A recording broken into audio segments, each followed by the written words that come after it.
Bem-vindo ao Sustentabilidade em Pauta, o espaço onde inovação, meio ambiente e sociedade se encontram. Aqui falamos de sustentabilidade de forma prática, conectando você às ideias que estão transformando o planeta. Prepare-se para mergulhar em conversas inspiradoras, soluções criativas e histórias reais de quem está construindo um futuro mais verde. Sustentabilidade em Pauta, porque o futuro sustentável começa agora. Olá a todos e a todas, meu nome é Paulo Augusto Zaitun Pamplin, sou professor do Instituto de Ciência e Tecnologia da Universidade Federal de Alfenas, do campus Poços de Caldas. E hoje iniciamos mais um projeto de extensão, o Sustentabilidade em Pauta. Esse projeto tem como principal objetivo trazer pessoas que tenham alguma experiência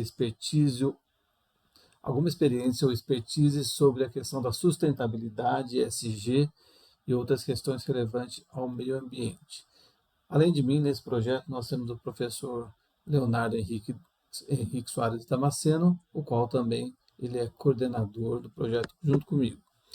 Também temos uma equipe de alunos de gestão ambiental que dão suporte para as entrevistas, as quais a gente inicia agora. E como primeiro entrevistado, convidamos o geógrafo Ronan Max Prochnow. Ele é, então, graduado em Geografia pela Universidade do Estado de Santa Catarina, possui MBA em Gestão de Projeto pela Estácio de Sá e também ESG pelo IBMEC. Ronan, primeiramente eu gostaria de agradecer a sua presença aqui, né, e poder tratar algumas questões sobre sustentabilidade, e daqui a pouquinho a gente fala em qual empresa você está. Tá bom, professor. Muito obrigado. Para mim é uma honra estar aqui de novo com o senhor, com o corpo acadêmico da universidade, todos que nos assistem, né? Eu já tive essa oportunidade, eu acho que há 2 anos atrás, que eu fui convidado aí para participar de um evento de vocês, foi muito bom. E ser a primeira pessoa a estar aqui para falar e agora falar de sustentabilidade, né? Nem preciso dizer, o tema está super em alta. Estamos aí na corrida para a COP30, né, chegando. Então, acho que é um bom momento, um bom projeto. E, de novo, obrigado pela oportunidade. Agradeço em nome da minha empresa. A gente que agradece a sua disponibilidade. Bom, o Ronan, ele atualmente ele é o gerente na parte de sustentabilidade da CTG Brasil, ou China Three Gorgos, que é uma das maiores empresas na produção e geração de energia, né? Ela tem origem na China, né? E aqui no Brasil ela tem atuado no fornecimento, na geração de energia, principalmente na energia hidrelétrica, né?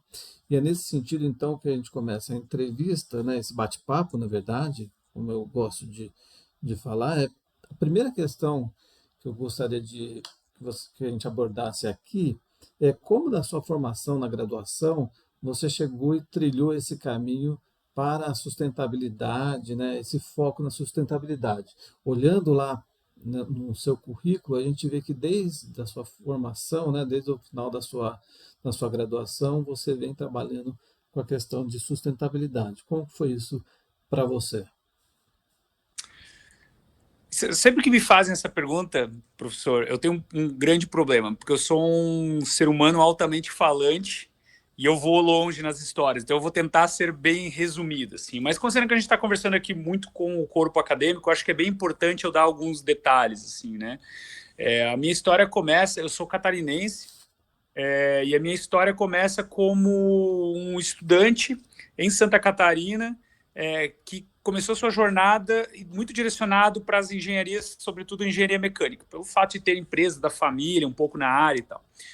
E aí, naquela época, lá atrás, eu lembro nitidamente até hoje de eu ver uma capa de uma revista, não lembro bem que revista que era na época, mas tinha uma foto de uma equipe de uma grande companhia que existe até hoje, do setor de papel e celulose, e eles estavam assim, com GPS em cima de uma caminhonete medindo o campo, né, onde tem as plantações de eucalipto. Não, no caso lá é pinos. E aquilo me chamou a atenção. E eu pensei, bom, eu sempre gostei da temática geografia, era muito familiar com a geografia na escola. Se tinha uma matéria que eu ia muito bem, era geografia.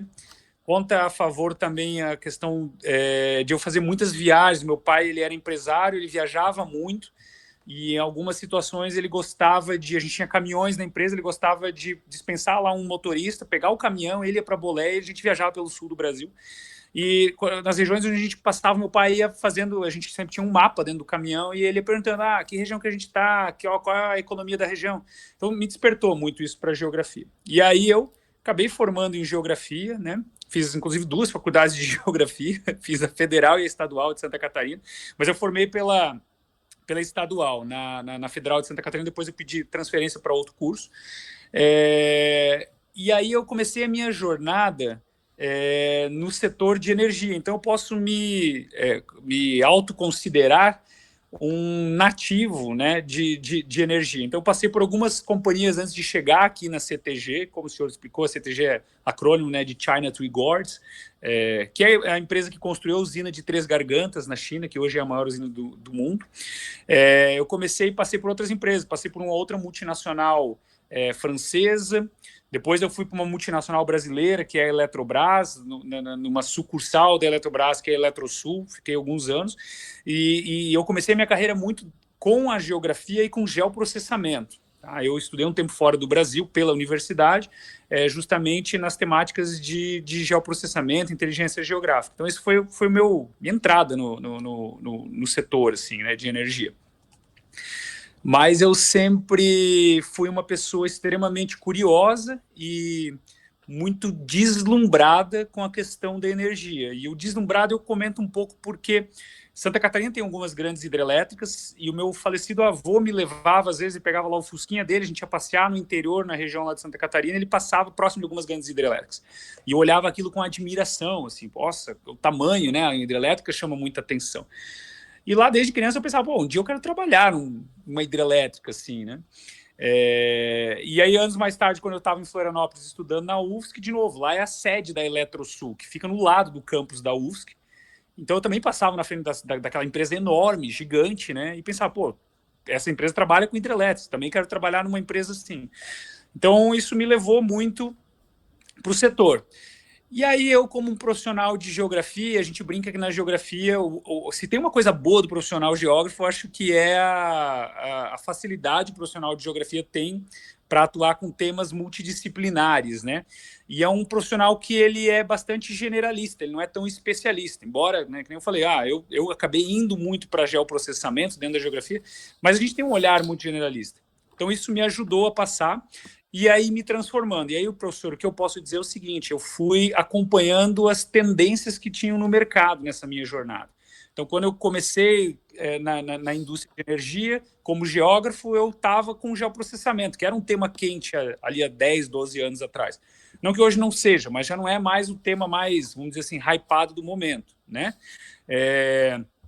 E aí eu sempre fui acompanhando depois de um tempo, aqui dentro da CTG mesmo, né, que eu comecei como analista de geoprocessamento aqui, eu tive a oportunidade, fui convidado num mapeamento interno da empresa para me tornar um líder. Então eu fui convidado a ser coordenador de uma área, na época a área de meio ambiente de uma das hidrelétricas, e eu acabei indo morar nessa região da hidrelétrica, é a usina hidrelétrica de Garibaldi, que por coincidência ou não, né, fica em Santa Catarina. E aí lá eu comecei a tratar mais dos temas sociopatrimoniais, né? Então eu estava com a agenda de meio ambiente, lá tinha compensações ambientais, tinham outros aspectos que a gente tinha que tratar, termos de ajustamento de conduta, e também a questão fundiária, que é uma usina recentemente implantada. E aí eu fui me moldando aí com a questão de meio ambiente, né? Depois disso eu voltei para São Paulo, atuei em outras hidrelétricas aqui da CTG, que eu acho que até o período que a gente se conheceu eu ainda estava na área de meio ambiente, e sempre muito conectado, de novo, com os temas quentes. Assim, a sustentabilidade já me chamava muito atenção, mas era distante para mim, como um profissional de meio ambiente. E aí veio a questão da pandemia, e aí a sustentabilidade virou ESG, aquela mistura toda muito forte durante a pandemia. E eu comecei a ir atrás, estudar um pouco mais, e a própria CTG olhou para mim e me mapeou como um potencial aí, sucessor para assumir a liderança da agenda de sustentabilidade da empresa. Então, a própria CTG patrocinou alguns cursos meus, inclusive fora do Brasil. E aí aconteceu. Chegou um momento, me chamaram para assumir a agenda de sustentabilidade. Olha, eu assumi a agenda de sustentabilidade muito indo com uma cabeça de meio ambiente. Eu estou agora 2 anos e meio à frente dessa agenda. Agora eu posso dizer que eu já estou entendendo um pouco melhor, né, o que é a agenda de sustentabilidade e a amplitude dela. Eu Então, acho que até nesse sentido, talvez seja interessante já pontuar isso, que muita gente acaba não fazendo uma mistura, mas é natural se ligar muito meio ambiente ou questões ambientais com sustentabilidade. E como que foi isso aí para você dentro aí da CTG, né? Essa ruptura de certa forma, né? Porque acaba que muitas vezes na sustentabilidade a gente deixa em alguns momentos a questão ambiental para ir para as outras letras, né, da própria ESG que você acabou de comentar, né, o social ou a governança, né? Como que foi essa transição efetiva sua dentro da empresa, né, numa visão antes focada só para as questões ambientais e agora é, se dividindo em 3 frentes, basicamente? esse é um ponto bem interessante. Aqui dentro, inclusive a gente chama de onboarding, quando a gente recebe novos profissionais aqui, a gente tem uma agenda de mostrar para os nossos profissionais como funcionam algumas áreas da empresa, né? E aí eu mostro muito o que é a sustentabilidade. Nessa apresentação eu sempre coloco, olha, existe uma diferença entre meio ambiente e sustentabilidade, né? Então, para eu começar a lidar com isso, eu tive que entender essa grande diferença, porque dentro da sustentabilidade eu lido com temas de meio ambiente.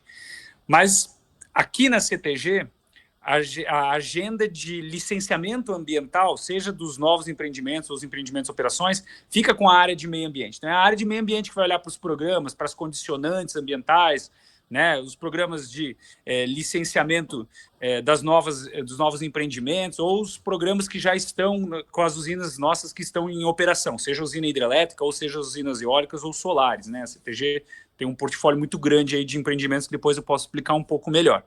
Então, o meio ambiente aqui dentro cuida disso.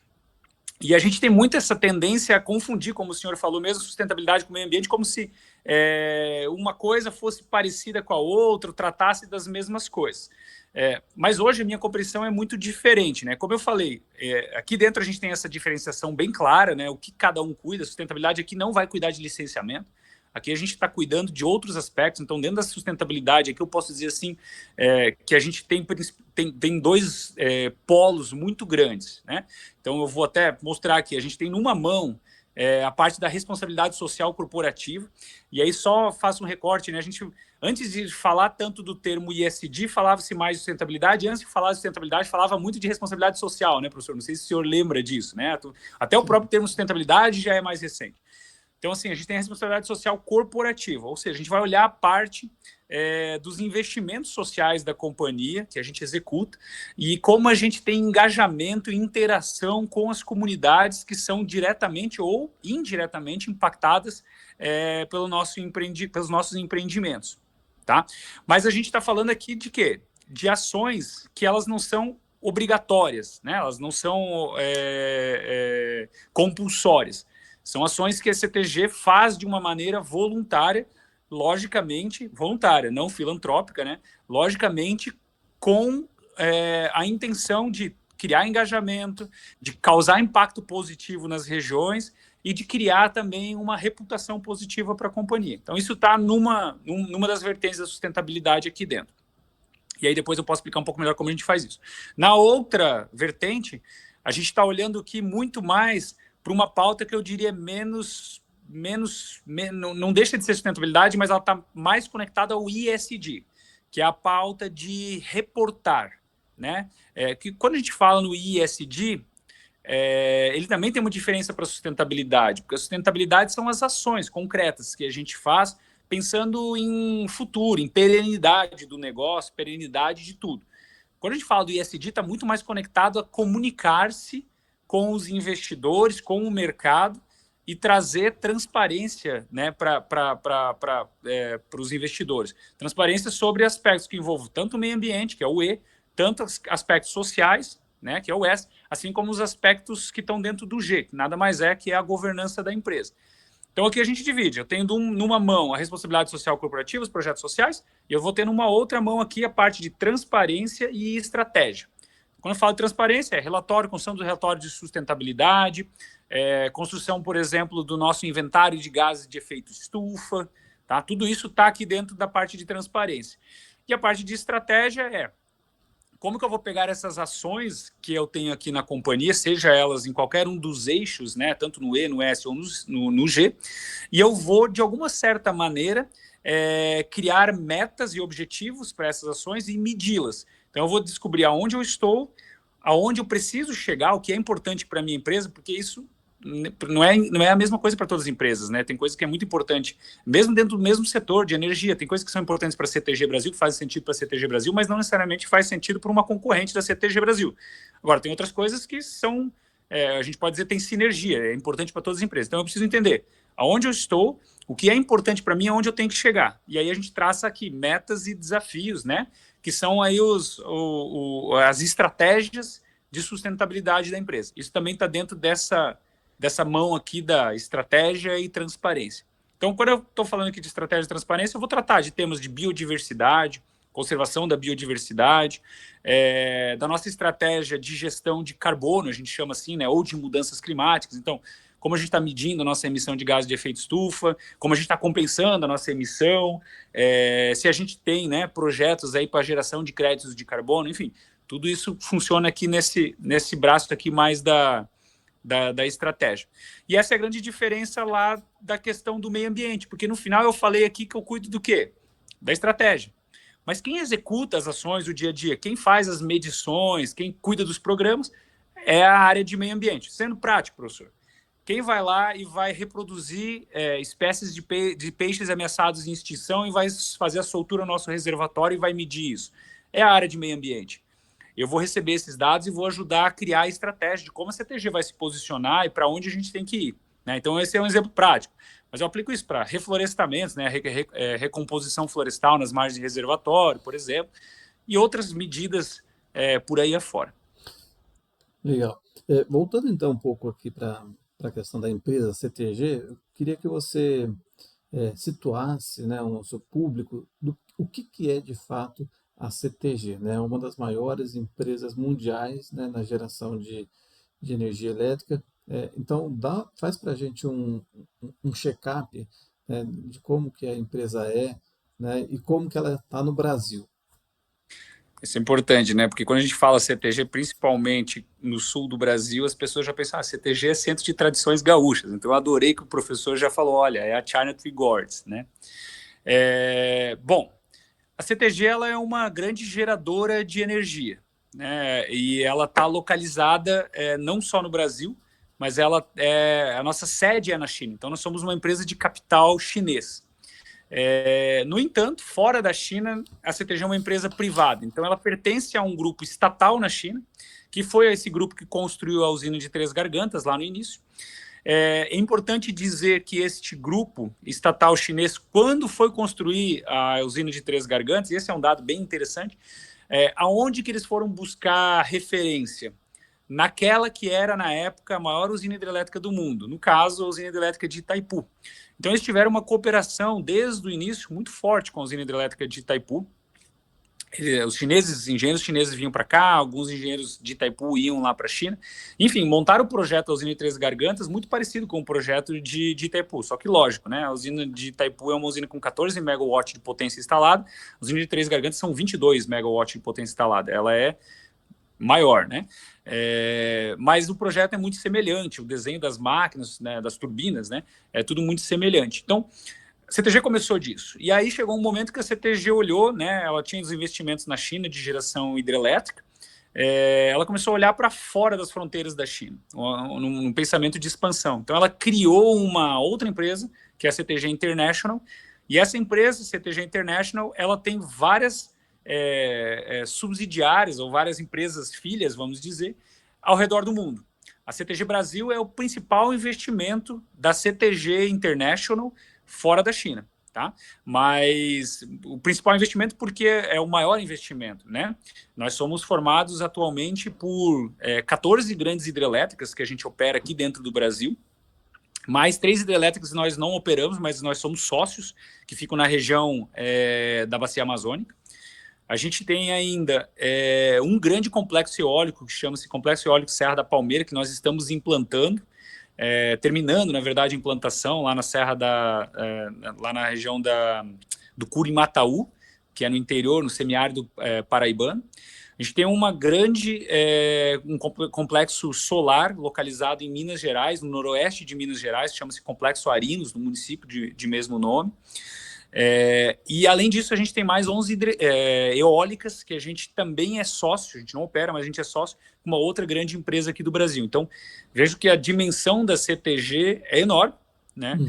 Brasil, e ela é composta somente por ativos de geração de energia renovável. A gente não tem nenhuma fonte que não seja renovável. Então a gente usa ou água, ou sol, irradiação solar, né? Ou a força dos ventos para gerar a nossa energia. Então, somos a maior geradora de energia global, o grupo CTG é o maior gerador de energia limpa do mundo, que eu não gosto de usar o termo limpo, eu gosto de usar o termo renovável. E no Brasil nós somos o terceiro maior gerador de energia limpa. Tá? Mas lá na China só tem a grande represa de Trigorgos, não outro, ou não, tem mais? Hoje, até mais um dado importante, professor. Hoje, a usina de Três Gargantas é a maior do mundo. Itaipu, até pouco tempo, era a segunda maior do mundo, mas também não é mais. Lá na China, a gente opera, além da Três Gargantas, a gente tem outras várias hidrelétricas, dentre elas, na sequência, né, a segunda, terceira e a quarta maior do mundo. Não vou lembrar bem do nome delas, mas a primeira é Três Gargantas, a segunda é Bairretan, a terceira é Udongê, e a quarta é Xilodou, se eu não me engano, o nome dela. Todos eles são nomes em chinês, né? Então, me desculpa se eu falei um pouco errado aqui. Tá? Mas essas são, na sequência, a primeira, segunda, terceira e quarta maior hidrelétricas do mundo. Depois, a gente tem a hidrelétrica de Itaipu, que é a quinta, e a hidrelétrica, se eu não me engano, de Guri, que fica na Venezuela, que é a sexta maior do mundo. Isso em potência instalada, né? E uma coisa importante mas Itaipu foi, até pouco tempo atrás, a maior geradora do mundo, mas não era mais em potência instalada. Desde 2016, desde 96, quando foi inaugurada a usina de Três Gargantas, a Itaipu passou a ser a segunda usina em potência instalada. O que acontece é que a usina de Itaipu, ela ficou durante muito tempo, até... não vou lembrar bem o ano, mas eu acho que entre 2010 e 2020, aí, como a maior geradora de energia anualmente, mas era por uma questão de regime hídrico, e a gente pode dizer assim, pode dizer que uma usina hidrelétrica, na verdade, ela é uma indústria mecânica. Eu vou comparar com um motor de carro. Quando você compra um carro novo, a gente usa aquele termo, vou amaciar o carro, né? Do ponto de vista do conjunto mecânico, uma hidrelétrica é a mesma coisa. Então, você não pode construir uma hidrelétrica e já colocá-la para gerar na potência máxima. Você precisa de um bom regime hídrico, ou seja, muito volume de chuva para botar ela para na geração máxima, e as suas máquinas, as suas turbinas precisam estar maduras, suficientes, já com uma boa quantidade de horas de teste para você botar elas na potência máxima. Tá? Mas hoje a usina de Três Gargantas é a maior em potência instalada e geração. Legal. Uma outra coisa que eu gostaria, né, a gente gostaria de saber é o seguinte: como a empresa é uma multinacional, como que é a visão da empresa na questão da sustentabilidade, tanto aqui no Brasil quanto fora? É o mesmo teor, é o mesmo enfoque, é a mesma dinâmica, ou muda, né? Porque, de certa forma, a CTG Brasil acaba tendo não uma total autonomia, né, mas ela deve ter uma autonomia seletiva ou própria para questões locais. Como que é essa visão dentro da empresa? Assim, muito das diretrizes que a gente tem aqui no Brasil, a gente segue as diretrizes que vêm da China, né? Então, na agenda de sustentabilidade, por exemplo, uma boa parcela das diretrizes que a gente tem vem lá da China. E não vem só para o Brasil, né? Vai para todas as empresas CTG espalhadas mundialmente. Então, a gente segue procedimentos, políticas e tal. Mas é importante dizer que a China reconhece o Brasil como um país líder em temas correlacionados à sustentabilidade. Então, em muitos aspectos, professor, a CTG Brasil é quem cria algumas iniciativas de sustentabilidade e a gente acaba repassando para a nossa matriz na China, e, entre aspas, né, sem querer ser muito ousado, mas ensinando eles ou dando orientações a eles de como fazer. E eu posso dar exemplos práticos, assim, né? Quando a gente fala de investimento social, dentro da nossa responsabilidade social corporativa, na China, por exemplo, não existe um mecanismo de lei de incentivo. A exemplo do que a gente tem no Brasil, né? Aqui no Brasil a gente tem a lei de incentivo, acho que todos devem conhecer, a lei de incentivo à cultura, que é a Lei Rouanet. A gente tem a lei de incentivo ao esporte, a criança ao adolescente, as pessoas idosas, e tem mais algumas leis. Esse mecanismo não existe lá na China, né? Então só existe aqui. Então a gente tem mostrado, a gente faz muito investimento utilizando esse mecanismo aqui no Brasil, e a gente tem mostrado para a nossa sede da forma que a gente faz. E eles têm feito uma atuação lá, de alguma maneira, para tentar entender como isso funciona aqui, tentar identificar ao redor do mundo, em outros países, né? Então, vou dar um exemplo aqui da CTG Latam, que é a nossa vizinha aqui, fica baseada em Bogotá, na Colômbia. Tentar entender se lá na Colômbia existe a mesma legislação que tem no Brasil e se lá eles podem aplicar em projetos sociais, fazer investimento social dentro de lei de incentivo, por exemplo. Lá na China eles não têm lei de incentivo ainda, né? Mas eu quero acreditar que talvez as empresas multinacionais chinesas como a CTG e outras empresas que estão aqui no Brasil estejam levando essa ideia para o governo chinês. Não sei dizer se isso de fato está acontecendo ou não, mas eu sei que a empresa está olhando para isso. Vamos além disso, né? Quando a gente fala num tema super quente, né, mudanças climáticas, assim, a China está liderando uma pauta muito forte de sustentabilidade, né? E sem querer entrar em aspectos políticos, mas com os eventos que a gente tem visto agora nos últimos meses, né? Sobretudo aí a política de tarifação do Donald Trump, a China e o Brasil estão cada vez mais se aproximando, né? O Brasil está se aproximando cada vez mais do BRICS, a China está dentro do BRICS, então esse bloco está ficando muito forte. E a China, vou dizer assim, nesse desinvestimento por parte dos Estados Unidos com relação a aspectos de sustentabilidade, aí vamos citar aqui, ó, saída do Acordo de Paris e alguns outros pronunciamentos que o governo norte-americano tem dado, né? Inclusive o não apoio à COP, né?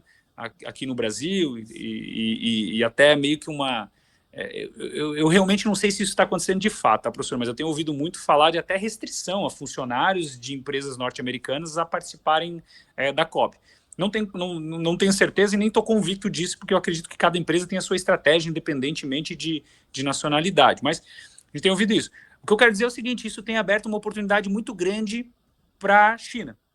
E a China não está perdendo essa oportunidade. A China ela está investindo muito, né, então, em sustentabilidade. Ela está querendo aprender muito e executar muito. Então, vamos falar de mudança climática, né? A China hoje, ela é sim, no momento, o maior emissor de gás de efeito estufa. Isso nem a China não nega, né? Mas isso eu tenho numa mão, né? E isso foi muito importante para acelerar a industrialização da China. A gente sabe que a China fez a tal da engenharia reversa, né? Ela, durante as décadas de 80 e 90, ela comprou muito produto do mundo ocidental, levou para a China, desmontou, entendeu como fazia, entre aspas, copiou, começou a reproduzir numa qualidade baixa, para fortalecer a industrialização na China, para tirar muita gente que estava no campo e trazer para as cidades.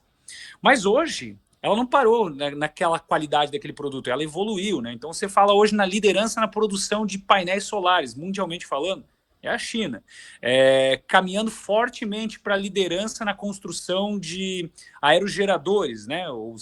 Para quem não conhece o termo aerogerador, os cataventos aí das usinas eólicas, né? É a China. Então, assim, ela evoluiu muito. E o custo dessa evolução rápida da China foi justamente a utilização da matriz energética dela, que foi baseada em fontes de combustíveis fósseis, sobretudo o carvão.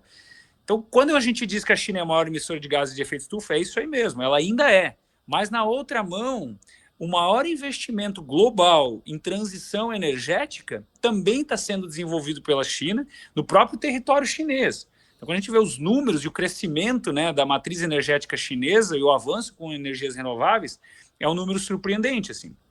Tanto que a China vem traçando metas ousadas aí de descarbonização da economia deles. e eles não estão fazendo só na China, né? Então, nós somos um exemplo, CTG é um exemplo, uma empresa fora da China, mas é uma empresa chinesa, que diferente de outras empresas, por exemplo, norte-americanas que estão saindo do Brasil, agora a gente tem investido muito aqui em energias e fontes renováveis. E não fico só. Quando a gente está falando de energia aqui, né, CTG é geradora de energia elétrica, né, através de 3 fontes. Mas eu vou dar um exemplo, por exemplo, da indústria de etanol. Tem muitas usinas de etanol hoje e grupos produtores de etanol em transição ou transação comercial com empresas chinesas, sendo compradas ou fazendo parcerias, enfim. Né? Então, vejo que ela está olhando muito para a questão de sustentabilidade em alguns aspectos. Eu falei muito de mudança climática aqui, transição energética, mas biodiversidade. A China está com uma série de projetos. Né? Eu estive na COP da biodiversidade na Colômbia no ano passado, e lá na COP é dividido assim, pelos pavilhões, né? Onde tem os temas de cada país. Assim. O pavilhão China era um dos pavilhões que mais tinha projetos, não só projetos desenvolvidos na China, mas eles estavam muito interessados em trazer projetos. Então, eu fui apresentar vários projetos lá da CTG Brasil e tinha outras empresas e outras instituições do mundo inteiro apresentando muita coisa para eles. Por quê? Porque eles querem entender para aplicar lá na China. Então, eles estão, assim, num ritmo muito acelerado, né? Eles estavam, é verdade, eles estavam muito atrasados com o tema sustentabilidade, mas nesse momento eles são um grande vetor aí e caminhando para ser o grande vetor mundial de transição energética e sustentabilidade. Voltando um pouquinho para a questão dessa mudança, né, de geração de energia, né, que é uma temática aí, né, que a gente vem vendo nos últimos, pelo menos nos últimos 20 anos, né, principalmente no Brasil, que antes nós tínhamos praticamente a geração de energia era por hidrelétrica, né, e depois de 2001 começou a ter uma transição mais forte, né, primeiro com as termoelétricas, né, ainda é uma fonte ainda bastante importante no Brasil, né, por conta do plano decenal, né, que prediz isso, né, em continuar com esse tipo de fonte, que não é renovável, e agora vem, né, despontando a produção solar e eólica. Né. A CTG ela começa com hidrelétricas e tem um quantitativo ainda muito grande na geração de energia desse tipo. Né. Existe uma tendência, eu não vou dizer em se abandonar, porque não dá para se abandonar projetos grandiosos como a CTG tem, mas existe uma tendência na CTG em focar mais na energia solar e eólica. Não no caso da CTG, professor. Assim, a CTG a gente continua olhando para a expansão, né? E pegando um pouco da fala do senhor, a gente começou aqui no Brasil por aquisições, vamos dizer assim, né? A CTG, o grande complexo de geração da CTG é hidrelétrico ainda. A gente começou com as aquisições de algumas empresas, né? E aí a gente foi adquirindo, a gente adquiriu a CESP, a gente adquiriu uma outra empresa norte-americana que era a Duke Energy e uma outra empresa brasileira que é a Triunfo Energia. Juntamos todas essas hidrelétricas. E ter bastante ativo de geração hidrelétrica é extremamente importante, até para você, e não só ter bastante ativo, não adianta ter todos os ativos na mesma região. É importante você ter esses ativos espalhados geograficamente, porque você tem um equilíbrio na geração. Que tipo de equilíbrio? Vamos lá, vamos falar de um pouquinho de mudanças climáticas, né? Assim, a gente já sabe que o nosso regime hídrico e o nosso de chuvas já não é mais o mesmo. Hoje a gente está passando por uma série de mudanças. Então, vamos pensar nas hidrelétricas quando elas foram construídas. Elas foram construídas para... foram feitos estudos mostrando o volume de chuva médio em algumas regiões. Hoje, esse volume de chuva médio já não é mais o mesmo. Já tem região onde chovia muito, tem chovido muito menos. Tem região que não chovia tanto, está chovendo muito mais. Então, você ter várias hidrelétricas espalhadas pelo Brasil, você ganha nesse aspecto. Se eu tenho uma região que não está chovendo muito, pelo menos em outra região está chovendo mais. Então, eu gero mais energia naquelas hidrelétricas que estão nessa região. Né? E só para reforçar, antes de eu passar para renováveis, né, só para reforçar que assim, não faz parte da estratégia da CTG diminuir as hidrelétricas e nem do Brasil. Né? Por quê? Energia a gente ainda, né, isso vai mudar, mas a gente ainda gera e consome. Eu não estoco energia. Como que eu estoco energia? Ou como o Brasil, que tem 83% da sua fonte, da sua matriz energética hoje, com fontes renováveis, seja água, água é 65% desses 83%, né? Seja água, ar ou vento, né? Ou sol. Como é que eu estoco aí a energia? A única forma que eu tenho de estocar é estocando água. Então, as hidrelétricas são importantíssimas na matriz energética do Brasil, e isso é o que difere o Brasil de muitos países e coloca a gente numa posição de liderança, né? Somos o país que tem a matriz energética mais renovável do mundo, né? E crescendo. Mas o Brasil está olhando muito para outras fontes. Por quê? Porque o potencial do inventário hidrelétrico do Brasil, o mapa de aproveitamento hidrelétrico do Brasil, ele já foi bastante utilizado. Não que não tenha ainda potencial, existe. Mas onde que está o grosso desse potencial hoje em dia? Na região amazônica, na bacia amazônica. E aí nós vamos ter uma questão de sustentabilidade lá na Amazônia, né? Você vai construir uma hidrelétrica na Amazônia, você tem que subir uma barragem. Quando você vai subir uma barragem, você vai inundar grandes áreas, sobretudo na Amazônia, porque na Amazônia o relevo é um relevo mais plano, não é um relevo como aqui no sul do Brasil, no sudeste, ou aí na região de Minas Gerais, que você tem um relevo mais encaixado. Então você constrói um barramento aqui, você armazena água dentro daquela, vamos chamar assim, daquele vale, né, ou daquela bacia. Na Amazônia não, você constrói uma barragem, você inunda muito lateralmente. Então você vai inundar grandes áreas de floresta preservada, você vai atingir comunidades indígenas, comunidades ribeirinhas, você tem um impacto enorme. Né? Então, por isso o Brasil já não está mais investindo tanto nas hidrelétricas. E quando investe, né, talvez alguém vai pensar, não, mas espera aí, o que o Ronan está falando não faz sentido, porque no último governo Dilma foram construídas ainda grandes hidrelétricas, né? Hidrelétrica de Belo Monte, Giral, Santo Antônio, né, que são grandes hidrelétricas, mas todas elas já foram construídas não aproveitando o máximo do potencial hídrico lá, elas foram construídas mais adaptadas para não serem barragens tão grandes e não inundar tanto. Ah, mas elas inundam bastante. Sim, eu sei, mesmo assim elas inundam bastante, mas elas, se fosse lá na década de 70, por exemplo, essas barragens seriam muito maiores. Tá? Então, por isso que não se prevê mais a construção de tantas grandes hidrelétricas no Brasil. Não significa que não vão ser construídas hidrelétricas, não significa que, por exemplo, a CTG não esteja olhando para continuar crescendo nos ativos de geração hidrelétrica que são importantes. Mas vai ser muito mais localizado em pequenas centrais hidrelétricas e CGHs, né? PCHs e CGHs. Tá? Existe uma discussão de uma potencial construção de mais uma ou duas grandes hidrelétricas no Brasil, né? Se não me engano, uma na região sul do Brasil e a outra eu acho que é na região amazônica. Eu não estou acompanhando muito, tá? O que a gente vê nos planos decenais e o de 50 anos da EP, né, do Ministério de Minas e de Energia, é diminuir aí a geração a construção de hidrelétricas. Então, por isso, a gente tem que implantar usinas. O Brasil tem demanda de carga, precisa de mais energia, por isso a gente precisa investir mais nas fontes que a gente chama de renováveis, eólica e solar. Só que elas têm um dilema, né? Porque as fontes eólica e solar, a eólica gera energia durante o dia, quando eu tenho irradiação solar. Durante a noite, a eólica não, a solar, né? Gera energia durante o dia, quando eu tenho irradiação solar. Durante a noite ela não gera. Então, basicamente, você não tem energia durante a noite. E a eólica, ela gera energia, pode gerar energia o dia inteiro, mas a eólica, ela não precisa de vento forte, vamos dizer assim, de rajadas de vento. Aliás, isso é terrível para uma usina eólica. Ela precisa de volume de vento e vento constante. E esse tipo de vento a gente tem mais no período noturno, por causa da dinâmica de resfriamento da Terra.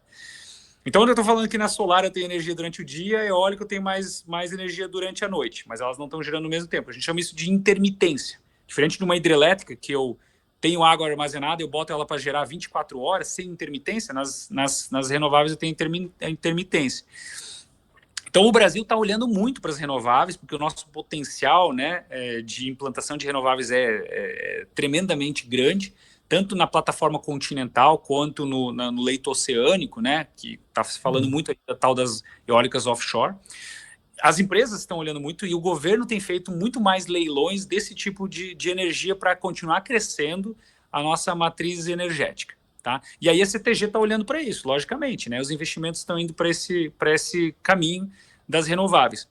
Mas acho que vale a pena a gente destacar que, no nosso caso da CTG, a gente, além de olhar para mais investimentos nas renováveis, em eólica e solar, não descartar a compra de mais hidrelétricas, né? e ampliar a nossa geração hidrelétrica, porque, de novo, ela traz segurança para o sistema, a CTG também olha para o além. A gente tem olhado muito para coisas, para inovação, para coisas novas. E aí eu acho que a junção cultural Brasil-China e o fato de a gente ter uma empresa chinesa aqui no Brasil é um canal que viabiliza investimentos nessas novas tecnologias. Então, são usinas reversíveis, que são aquelas usinas que elas têm um reservatório a montante, né, acima, vamos dizer assim, e elas passam durante um período gerando energia aqui por gravidade, depois acumula essa água no reservatório abaixo, e aí, no período inverso, ela bombeia essa água de novo lá para aquele reservatório. Então, ela faz um ciclo, vamos chamar assim, um ciclo fechado, né? Só que para bombear, ela gasta muito menos energia do que ela gerou. Então, essa é uma coisa que a gente tem olhado bastante. Isso não existe no Brasil, né? Não existe ainda nem regulamentação, mas a CTG está puxando essa pauta, essas discussões.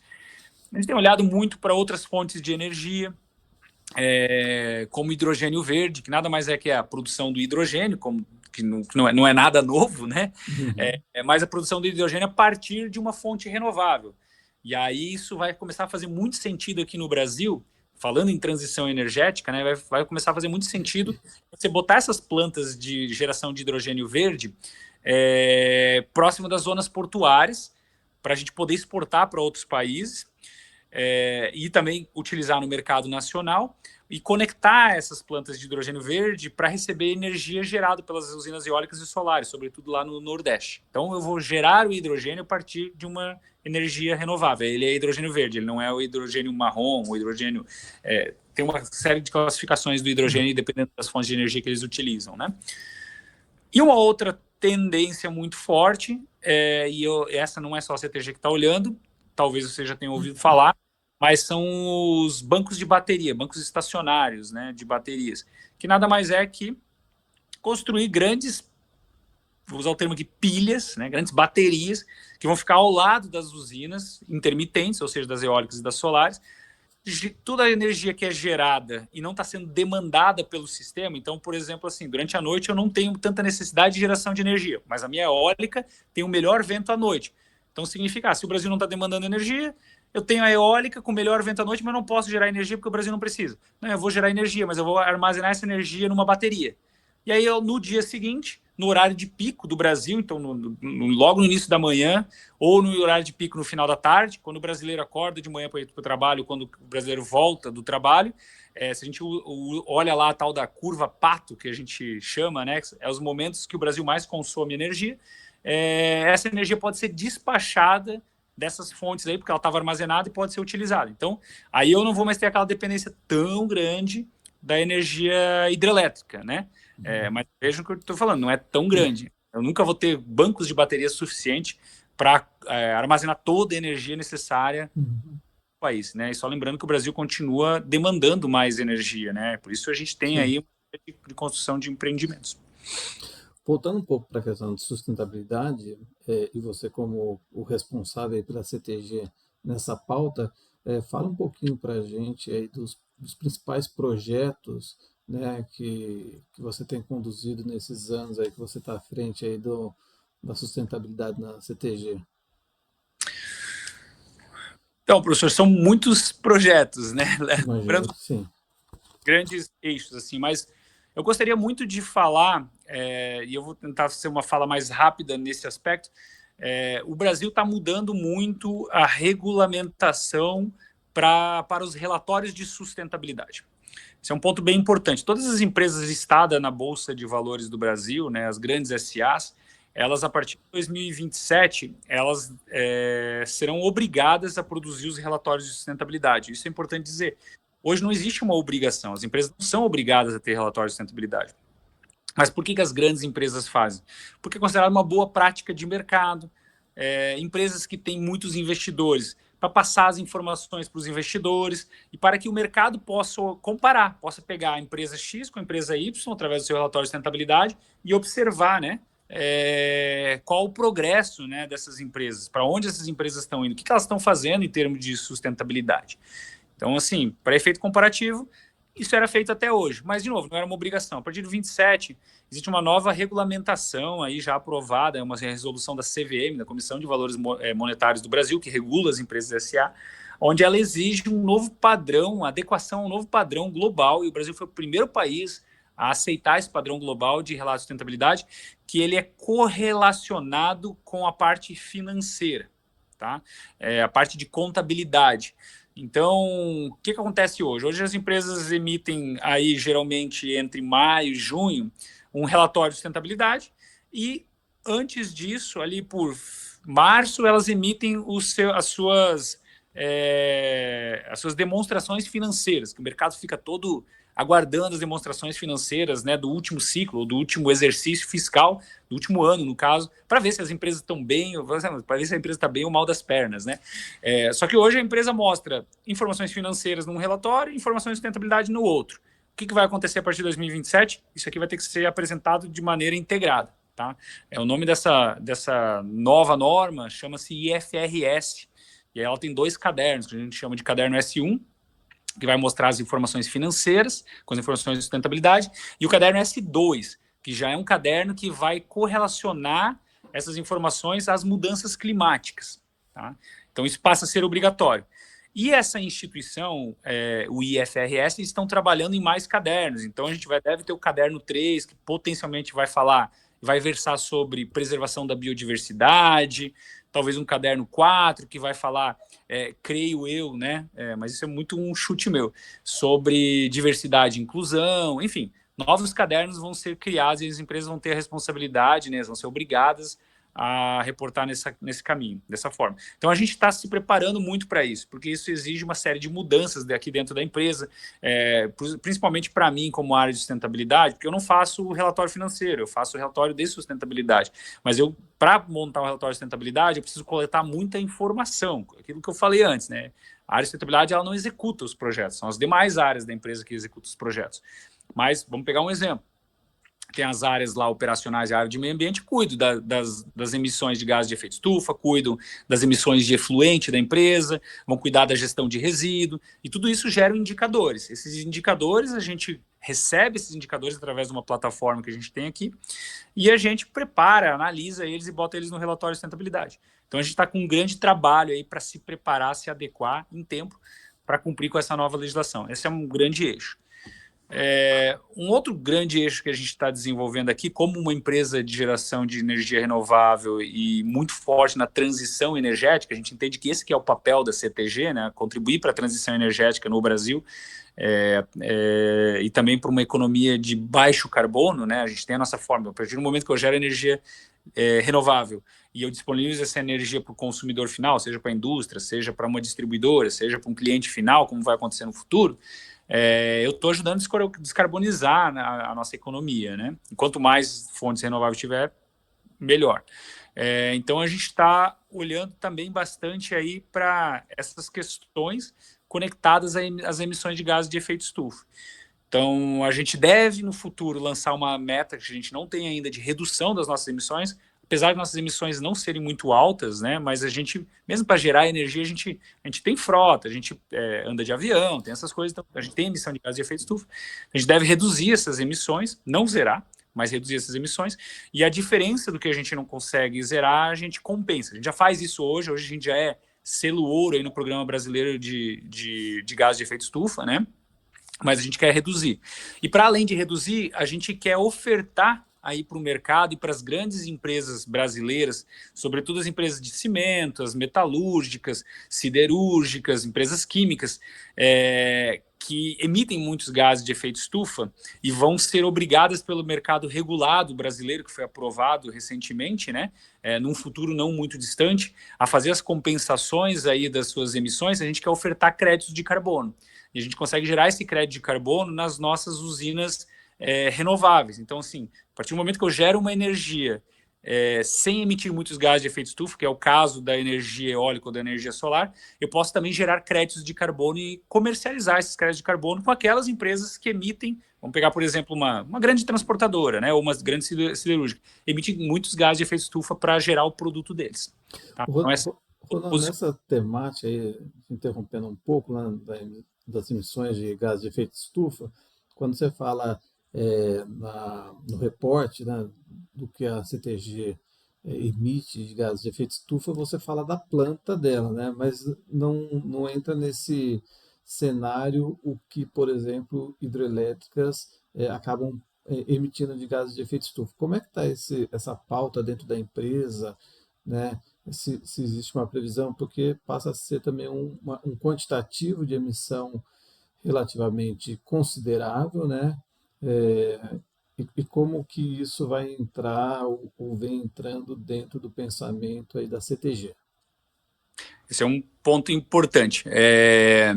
E um tema bastante quente, né? A gente está falando, na verdade, nas emissões dos reservatórios, né? Os reservatórios eles podem emitir gás de efeito estufa ou fazer o papel inverso. Eles podem também captar, né, a emissão. Aí vai depender das características do reservatório. O reservatório eutrófico vai ter um comportamento, o ligotrófico vai ter outro, enfim. A gente tem olhado muito para isso, professor.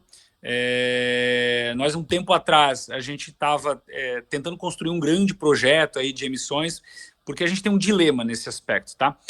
Hoje, as metodologias de emissão de gás de efeito estufa em reservatórios são basicamente duas, tá?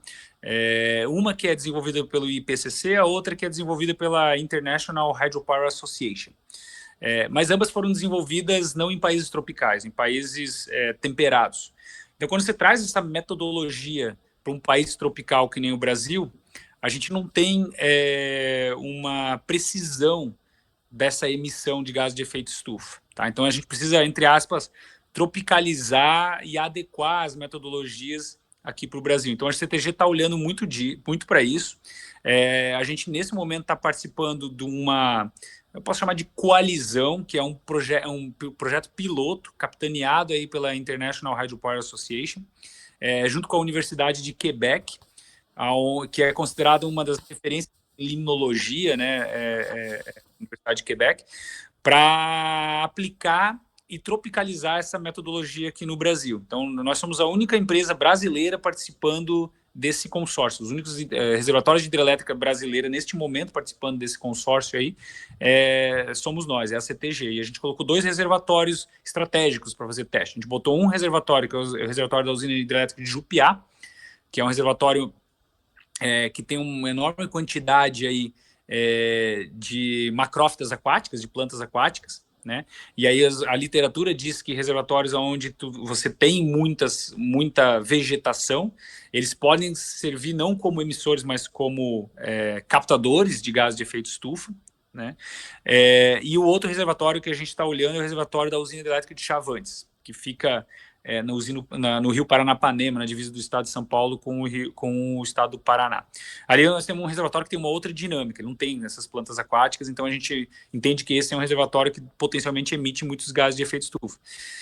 Mas a gente vai entender, a gente tem que entender agora quais são os reservatórios que emitem, os que não emitem. Quando a gente fala de gás de efeito estufa, a gente está falando, no caso de reservatório, muito sobre gás metano, né, que é pelas áreas que ficam alagadas, e muito menos emissão de CO2, né, que geralmente o CO2 é, entre aspas, aqui o grande vilão dos gases de efeito estufa, mas reservatório não necessariamente é CO2, é mais o gás metano.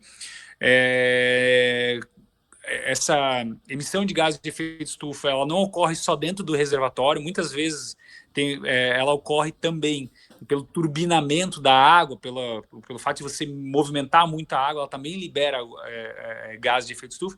Então a gente está começando a medir isso dentro desse projeto. Existem outras iniciativas bem importantes aqui no Brasil, e eu posso citar uma que a Itaipu Binacional está fazendo. Acho que eles, tanto a Itaipu Binacional quanto o Grupo Eletrobras, já tiveram algumas outras iniciativas, então tem vários estudos nessa linha. E por que está todo mundo olhando para isso? Como o senhor falou, em poucos anos a gente vai ter um mercado regulado de carbono aqui no Brasil. E a regra do mercado diz o seguinte: empresas que emitem mais do que 10 mil toneladas por ano de gás de efeito estufa vão ser obrigadas a participar do mercado regulado, ou seja, você é obrigado a comprar créditos de carbono e compensar suas emissões, dentro das regras do governo, não vai mais ser um mercado livre, né, como ele é hoje. Então, assim, para as grandes geradoras de energia como a CTG, isso é um pouco preocupante, porque a gente hoje emite poucos gases de efeito estufa, dada a nossa operação para gerar energia nas nossas fontes, né? Mas se a gente considerar, e dependendo da quantidade que tiver de emissão de gás de efeito estufa nos nossos 14 reservatórios, pode ser que a gente chegue próximo ou ultrapasse essas 10 mil toneladas. E aí a regra para nós seria outra, tá? Então essa é a nossa grande preocupação. Lógico, quando a gente olha para a emissão de gás de efeito estufa em reservatório, uma coisa bem importante a ser dita nós todos entendemos, quando eu digo nós todos, são os geradores de energia, a gente entende o seguinte: a gente tem que considerar o que está dentro do nosso reservatório e não as contribuições externas, né?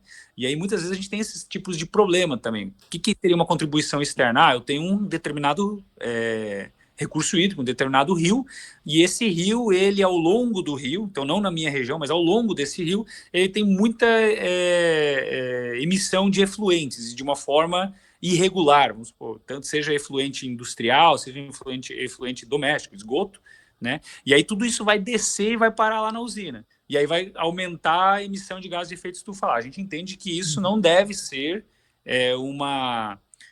como eu vou dizer, não deve ser computado nas emissões dos reservatórios, né? E só voltando lá no início, as metodologias que a gente tem hoje não retiram essa emissão externa, essa contribuição externa. É outro ponto que a gente vem trabalhando. Tá certo. Ronan, o nosso papo está muito bom. Como uma última pergunta, e eu já deixo já aqui um convite para um próximo bate-papo aí no futuro, mas como uma última questão, acho que a coqueluche do momento é a COP30 em Belém, né? E creio eu que a CTG vai se fazer presente lá. Eu gostaria que você colocasse aí para a gente realmente como que vocês estão vendo, como que a CTG vai estar lá participando desse evento aí grandioso aí que vem sendo prometido há tempos. Eu gostei do termo, professor, a coqueluche do momento, né?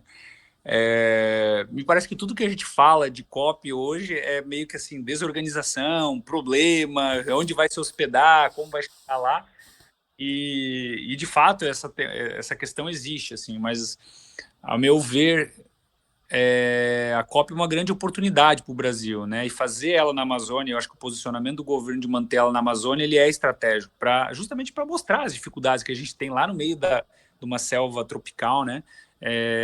De acesso e tudo.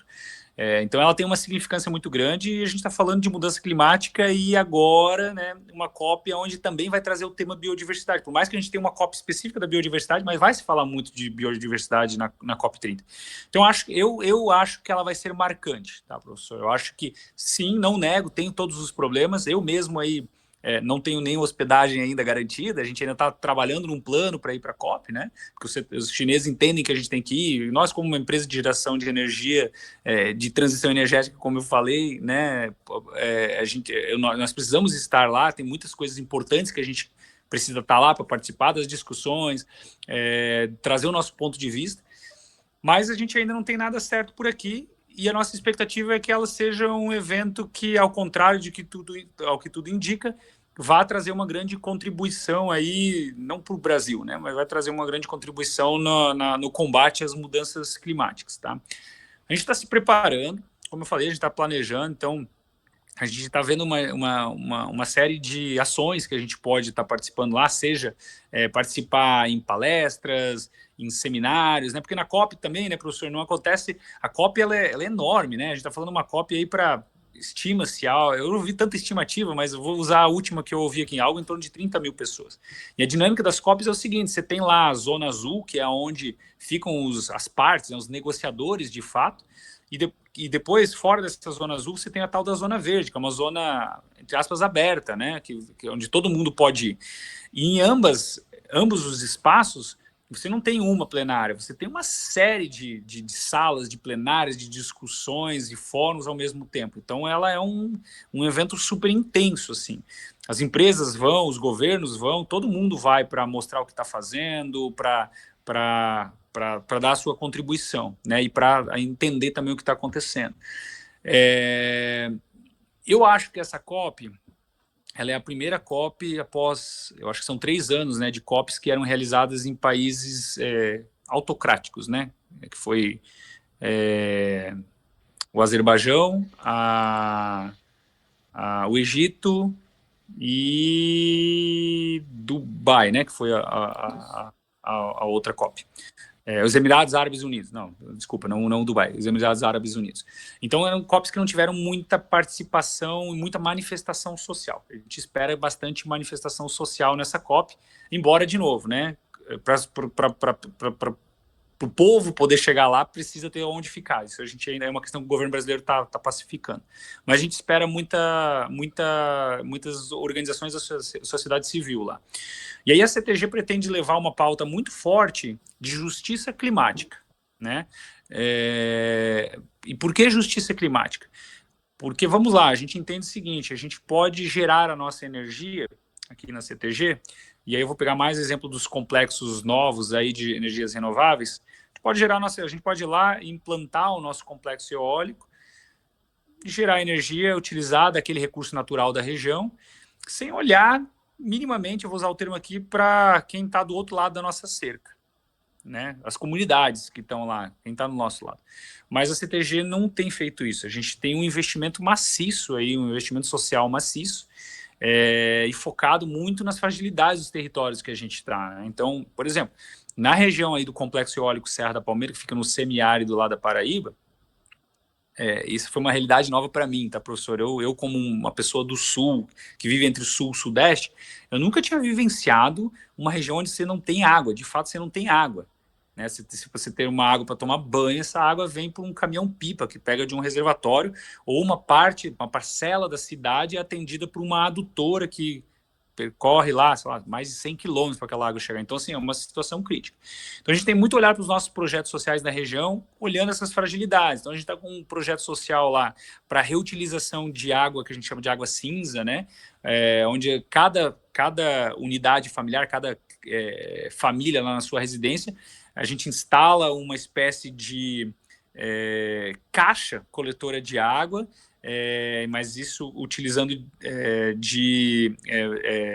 uma metodologia ecológica, recicla essa água e depois faz permacultura ali, eles podem produzir, as famílias podem produzir vegetais, frutos e tal. Isso tem dado muito certo, tem sido muito legal, ao ponto de que essas famílias colhem esses vegetais para subsistência, mas está sobrando já vegetal. Então, pela primeira vez, eles podem pegar esses vegetais e vão na casa do vizinho e faz troca. Eu tenho banana aqui, que nasceu aqui no meu... eu tenho alface, eles trocam.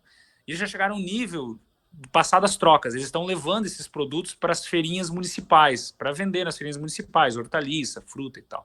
Então, a gente entende que a gente está atuando com justiça climática, a gente está mitigando a questão da escassez de água, de uma certa maneira, a gente está ajudando até mesmo na luta contra a desertificação nessa região, né, a partir do que a gente vai criando essas áreas verdes, e a gente está, mais do que tudo, gerando renda, né? Porque quando uma grande empresa, que nem nós vamos para a região, a gente mobiliza muita gente, a gente tenta dar muita oportunidade local sempre, então a gente leva Senai, Sebrae, para qualificar pessoas locais, para não ter que trazer pessoas do Brasil inteiro para trabalhar e que depois elas vão embora. A gente qualifica o máximo possível de pessoas locais, para a gente contratar as pessoas locais, ou para os nossos parceiros, né, as empreiteiras que trabalham para nós, contratar essas pessoas localmente, gerar renda local, fortalecer o comércio local, né? Então a gente está conseguindo fazer isso, né, e levar essas oportunidades para as regiões. Então a gente vê o seguinte efeito: não fica os benefícios da energia renovável gerada naquelas regiões, não está ficando para meia dúzia de funcionários da CTG, está ficando para toda aquela comunidade. Toda aquela comunidade está melhorando a sua qualidade de vida através dessa, entre aspas, distribuição aí da renda gerada pela geração de energia, né?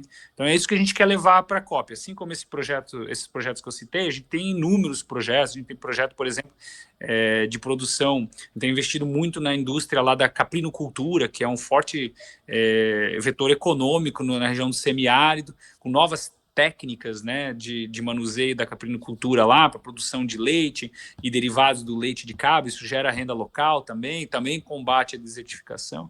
Então, a gente tem atuado muito nisso. E aí a gente quer levar um pouco dessa agenda para além da agenda de transição energética, de mudanças climáticas, mas de justiça climática através dos projetos sociais aí que a CTG tem feito. E eu convido todos vocês a visitar o site da CTG, a seguir as redes sociais aí da CTG para ver o que a gente tem feito, né? Vira e mexe a gente está divulgando a respeito dos nossos projetos sociais, dos resultados dos projetos sociais nas nossas redes. Legal, Ronan.